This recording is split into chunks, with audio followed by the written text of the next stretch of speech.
আজ নবমী, কাল দশমী। উৎসবমুখর পরিবেশের সাথে বেজে উঠেছে বিদায়ের সুর। চলুন জেনে আসি দর্শনার্থীদের কাছ থেকে তাদের কেমন অনুভূতি এবং নিরাপত্তা নিয়ে তারা কতটুকু সন্তুষ্ট। অবশ্যই আমাদের পুজোর পরিবেশ খুবই গোছানো এবং সুন্দর। এখানে আসলে আমরা যেরকমভাবে মনে করেছিলাম যে আমাদের সনাতনীদের একটা ঝামেলা হতে পারে, ও ধরনের কোনো কিছু হয় নাই। সেজন্য আমরা কৃতজ্ঞ সবার কাছে, পুরো দেশবাসীর কাছে। আমরা যারা জব হোল্ডার আছি, আমরা খুবই মারামারি করে হচ্ছে এই দশমীর বন্ধটা পাই। তো আমরা চাই না মা তাড়াতাড়ি চলে যাক, বাট আমাদের এটা হচ্ছে সময়ের বিবর্তনে চলে যেতেই হবে। অবশ্যই খারাপ লাগছে, বাট আসছে বছর আবার হবে। এখন পর্যন্ত ওরকম কোনো কিছু সম্মুখীন হইনি, যেটা সত্যি।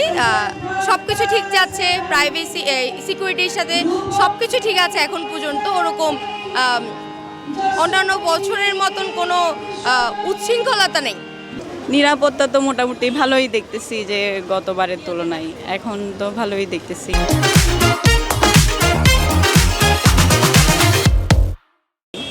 আর বাকিটা হচ্ছে ভরসা আর কি, কারণ এখন তো মানে অনিশ্চয়তা বেশি। হুট করে কি কখন কি হয়ে যায় তাও রিস্ক। খুবই ভালো লাগছে। উৎসব মুখর পরিবেশ, যেহেতু সবারই খুশি খুশি থাকা, সবাই মিলে বের হওয়া, ঘোরা ফেরা, এগুলো নিয়ে সব কিছু মিলে খুব ভালো যাচ্ছে, ভালো লাগছে। অনুভূতিটা হচ্ছে খুবই আনন্দময়, তার সাথে দুঃখেরও, যে পুজো আসছে আসছে বলে চলেও যাচ্ছে, চলে যাবেও।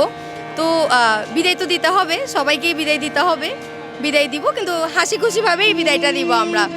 এই যে বিভিন্ন মণ্ডপ, বিভিন্ন যে সুন্দর করে সাজানো, এগুলোই বেশি আকর্ষণীয় লাগছে। আমরা আসছি আনোয়ারা থেকে, এবছর প্রথমবার শহরে একটু দেখার ইচ্ছে হয়েছে, তো আসছি। অনেক ভালো লাগছে। এখনো মাত্র একটাই পুজো মণ্ডপ ঘুরে দেখলাম।